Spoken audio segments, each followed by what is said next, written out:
Hola maestra y compañeros, mi nombre es Jacqueline Ávila Martínez y yo les voy a explicar sobre los manómetros.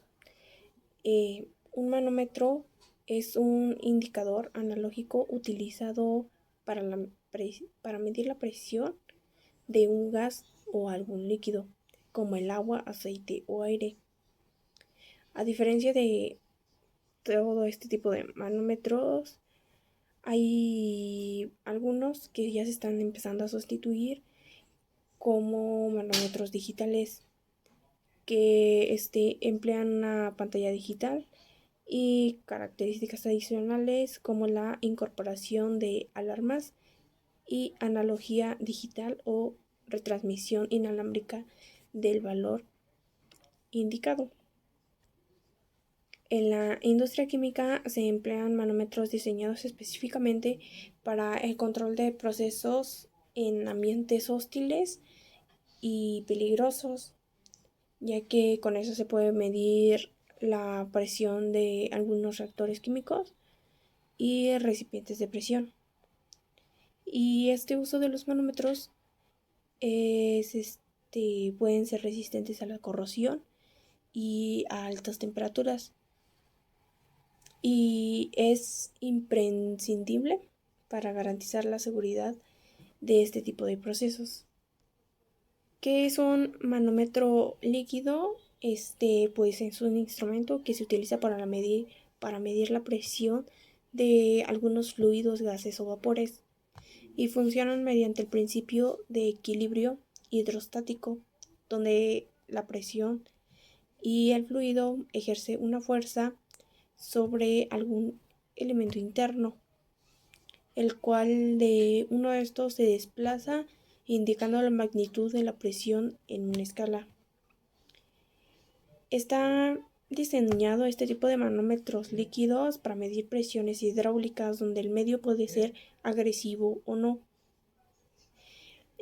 Otra alternativa es utilizar membranas de separación que actúan también de transmisión de la presión al manómetro y suelen ser manómetros con sensor de cargas extensiométricas, ya que este tipo de sensores que presentan este es una buena estabilidad en el tiempo y repetibilidad de la medida.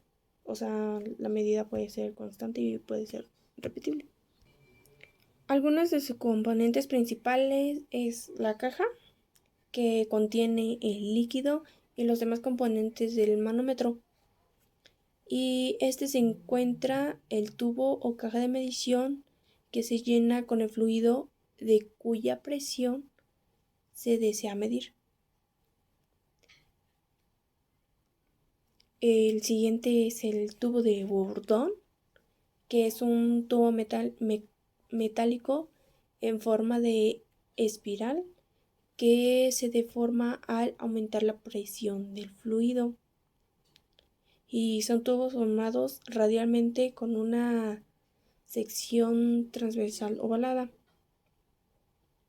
Y esta presión actúa en el interior del tubo y produce un movimiento en el extremo no sujeto del tubo. El siguiente es mecanismo de transmisión, que es el que transmite o dirige hacia el tubo de Bourdon a la aguja indicadora. El siguiente es la aguja indicadora, que señala la presión medida sobre la escala. El siguiente es la escala, que muestra la magnitud de la presión en unidades de medida. Por ejemplo, estas se pueden medir en PSI, en bar y en kilopascal. Y cuando el manómetro se utiliza en un sistema, se conecta a un puerto de presión en el sistema y se lee la presión de la escala graduada del manómetro. El líquido relleno puede ser amortigua las vibraciones y protege los componentes internos del manómetro. Los líquidos más comunes que se pueden utilizar es la glicerina, el aceite o el agua. Tipos de manómetros líquidos es el manómetro de tubo de Bourdon, es el más común, que se utiliza para medir la presión y son uno de los más comunes que funcionan mediante el tubo curvado en forma de C o espiral. El manómetro de columna de líquido mide la presión mediante la altura de una columna de líquido que está formando.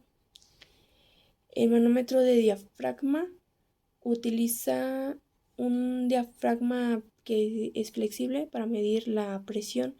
Este tipo de manómetro se utiliza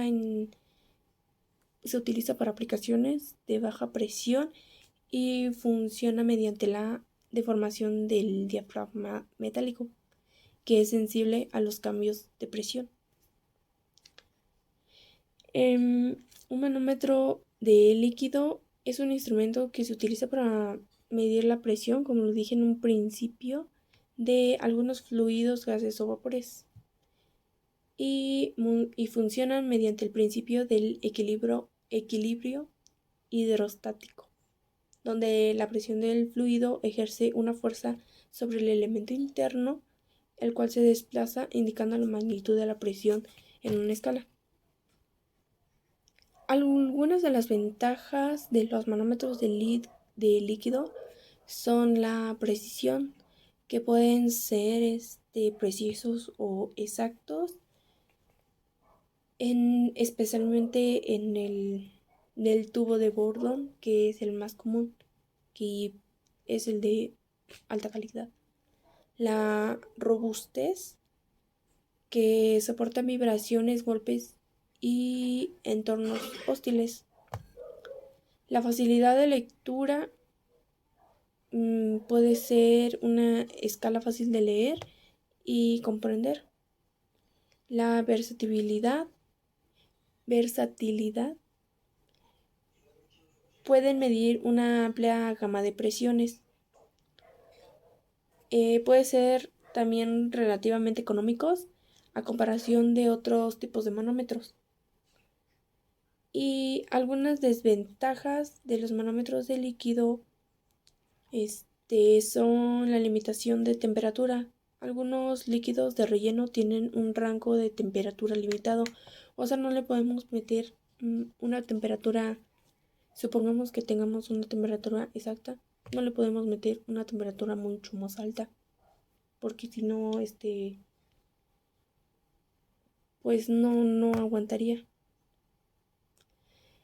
La inclinación puede ser la presión, donde puede verse afectada si el manómetro no está montado en posición vertical. La viscosidad del fluido, esta depende mucho de la presión, ya que puede verse afectada por el fluido que va ejerciendo. El tamaño, algunos pueden ser más grandes, algunos tipos, y algunos pueden ser más pequeños. Algunas aplicaciones de los manómetros de líquido son los sistemas hidráulicos, presión, que es presión en prensas hidráulicas, grúas y excavadoras. Los sistemas neumáticos, que son la presión en compresores de aire y herramientas neumáticas. Y los motores de combustión interna, que es la presión en automóviles, motocicletas y generadores. En resumen de todo esto, los manómetros de líquido son instrumentos versátiles y confiables para medir algunas presiones en una amplia gama de aplicaciones, y la elección del tipo de manómetro adecuado dependerá de la aplicación específica, ya que la presión requerida, el rango de presión y las condiciones ambientales pueden depender mucho de ella. ¿Qué son los instrumentos elásticos? Los instrumentos elásticos son un tipo de instrumento de medición que se utiliza la deformación elástica de un elemento para medir la magnitud física, como la presión, la fuerza y el desplazamiento. Y esto se funciona aprovechando el principio de la deformación de un material elástico, que es proporcional a la fuerza que se le aplica. Y algunos de estos instrumentos funcionan según el principio de la ley de Hooke, que establece que la deformación de un elemento elástico es directamente proporcional a la fuerza aplicada, siempre que no se supere el límite elástico del material. ¿Qué son los instrumentos electromecánicos de medidores de presión? Son aquellos que se combinan elementos mecánicos y eléctricos para medir la presión de algún fluido, y ya que en esta actualidad algunos de estos instrumentos electromecánicos de medidores de presión han sido sustituidos por instrumentos electrónicos que son, por así decirlo, más precisos, fiables y versátiles. Sin embargo, los instrumentos electromecánicos siguen siendo útiles para algunas aplicaciones, como la de medición de presión en entornos hostiles. ¿Qué son los instrumentos electrónicos de medidores de presión? Son dispositivos que se utilizan ah, con principios eléctricos para medir la presión de algún fluido o gas, y se convierten la presión mecánica en una señal eléctrica que puede ser medida y procesada. Existen diferentes tipos de instrumentos eléctricos de medidores de presión que se clasifican según el principio de su funcionamiento.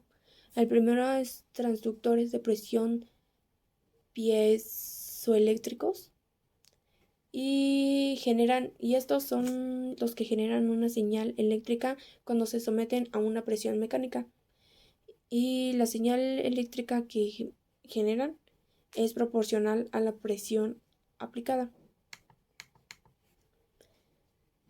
Transductores de presión de célula de carga, y estos utilizan una célula de carga para medir la presión, y esta célula que contienen es un dispositivo que convierte la fuerza mecánica en una señal eléctrica, y la señal eléctrica que dan es proporcional a la fuerza aplicada.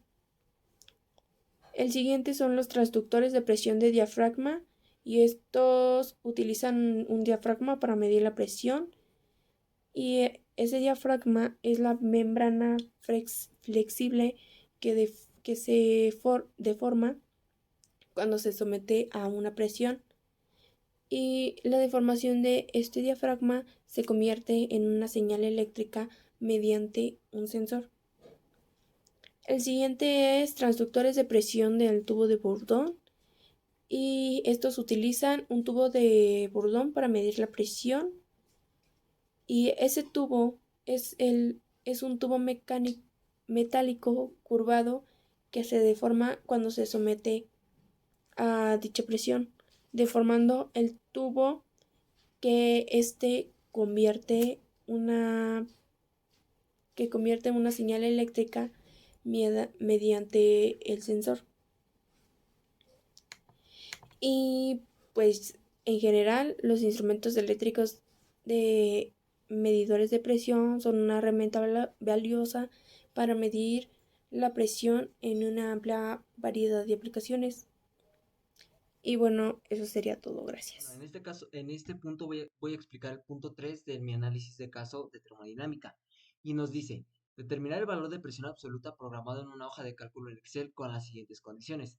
A. Presión atmosférica del nivel del mar, nivel de Catepec y nivel de Ciudad de México. B. Alturas de 50 centímetros, 25 centímetros, 2 centímetros y 0 centímetros. C. Densidad de glicerina, tetracloruro de carbono y mercurio. Bueno, para esto, primero lo que hice fue ordenar mis datos y hacer las conversiones. Ok, tenemos en esta parte el nombre de la densidad bueno, el nombre de la sustancia, su densidad y sus unidades en kilogramos sobre metros cúbicos. En esta parte no me dieron su densidad de cada una de las sustancias, así que yo las tuve que buscar. La glicerina comúnmente se utiliza con 1265 kilogramos sobre metro cúbico. Tetracloruro de carbono lo utiliza 1595 kilogramos sobre metro cúbico y mercurio 13534 kilogramos sobre metro cúbico. Para la gravedad, pues esa ya no la sabemos todos, 9.81 metros sobre segundo. Y si no, pues aquí la tengo anotada de todos modos. Para la presión atmosférica, lo que hice fue buscar sus presiones del nivel del mar de Catepec y Ciudad de México en milímetros de mercurio. Y me dirán por qué, si tienen otros valores en otras unidades. Bueno, esto lo hice porque para facilitarme más la conversión y bueno, porque aquí en Excel quería demostrarlo, bueno, quería hacer las conversiones mediante sus fórmulas que contiene. Y bueno, para 760 milímetros apliqué esta fórmula, convertir del valor de milímetros de mercurio a pascales. Le doy enter y me suelta 101.324.72. Comúnmente lo encuentra redondeado esta parte a 101.325, pero yo lo quise dejar así exacto para que ahora sí por así decirlo, sus presiones atmosféricas no estuvieran divagando. Para Ecatepec hice lo mismo, apliqué la ley de convertir de milímetros de mercurio a pascales, lo que me soltó 101.299.388 pascales. Para la Ciudad de México hice lo mismo, apliqué la misma fórmula y me soltó 77.993.37. Algo que debemos de tener en cuenta es de que la presión atmosférica la vamos a utilizar en pascales. Aquí no se ve, pero sí está en pascales. Y bueno, otro detalle fue los valores, los valores de las alturas. Me los dieron en centímetros, 50, 25 y 2. ¿Por qué no puse 0? Porque 0 centímetros y 0 metros, pues como que no es necesario convertirlo.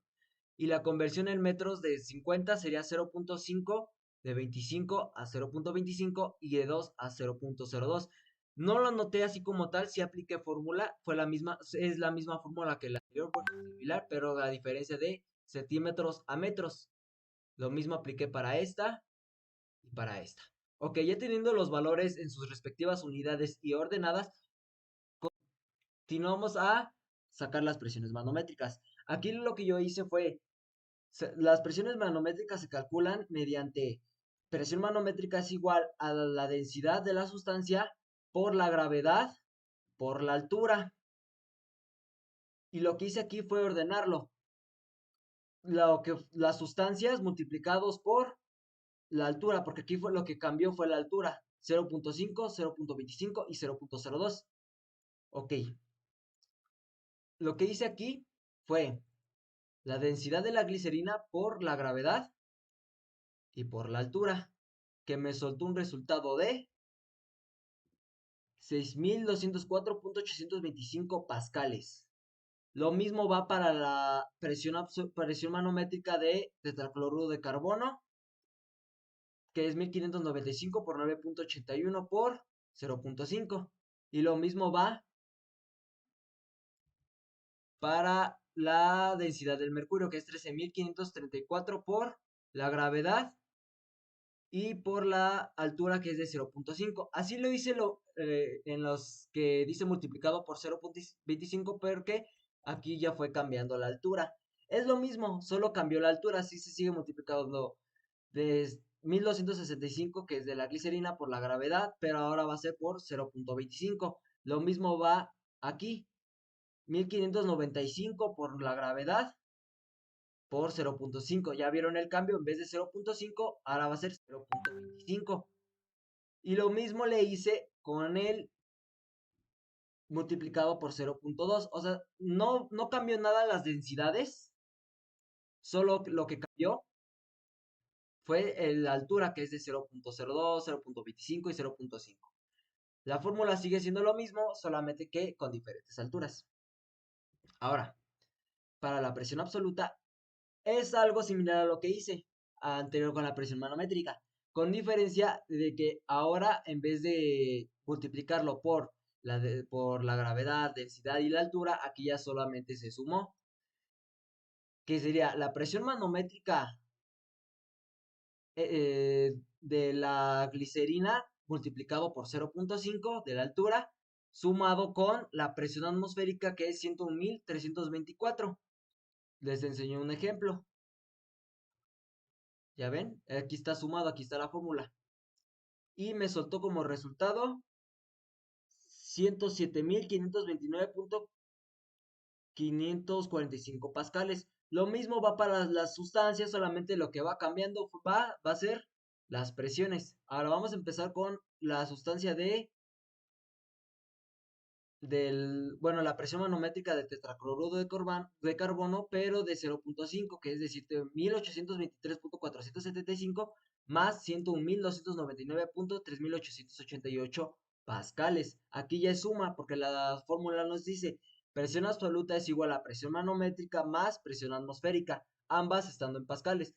Podemos haberla dejado aquí en milímetros de mercurio, pero a estos también obviamente los hubiéramos dejado en milímetros de mercurio. Entonces, pero ya para hacerlo algo más directo, porque las presiones se miden en pascales, decidí todo convertirlo a pascales.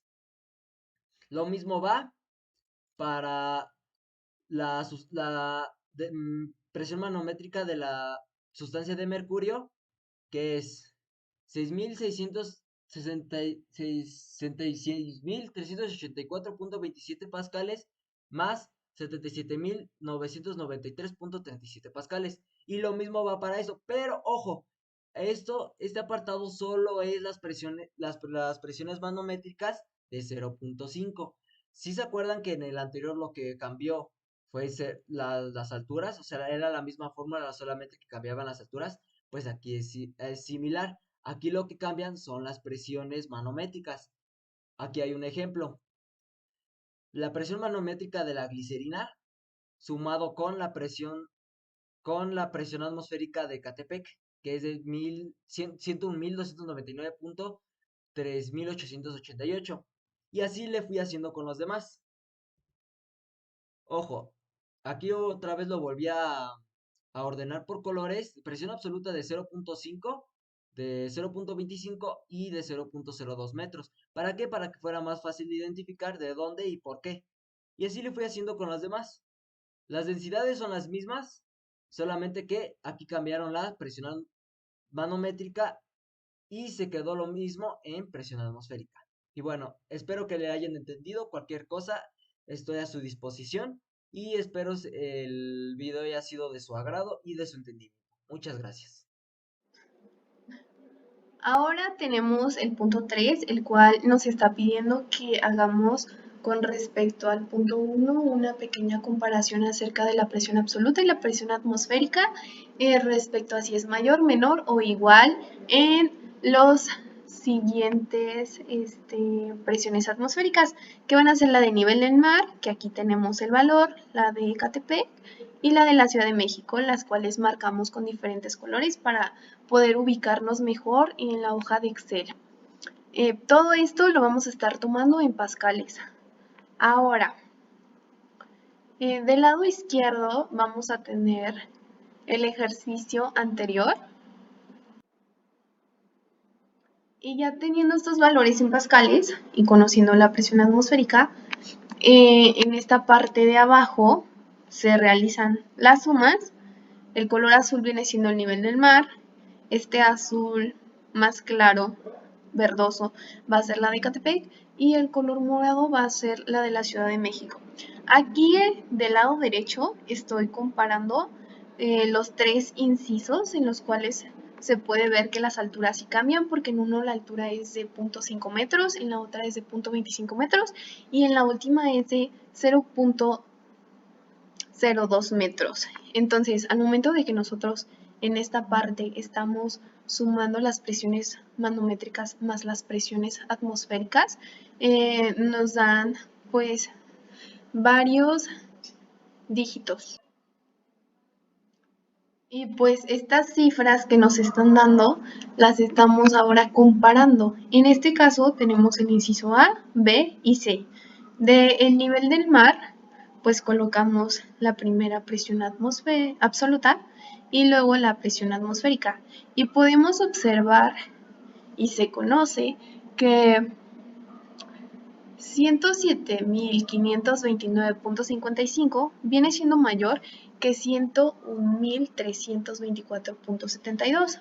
Ahora continuamos poniendo los diferentes datos y en este caso las presiones atmosféricas no van a cambiar para ninguna porque pues estas ya las tenemos fijas. Lo único que cambia viene siendo en los valores de las presiones atmosféricas absolutas, porque estas, al ser sumadas, la presión manométrica y la atmosférica, con diferentes alturas, pues sí tienen un cambio. Y podemos observar que en todos los incisos, al parecer, siempre nos sale que es mayor la presión absoluta a la presión atmosférica.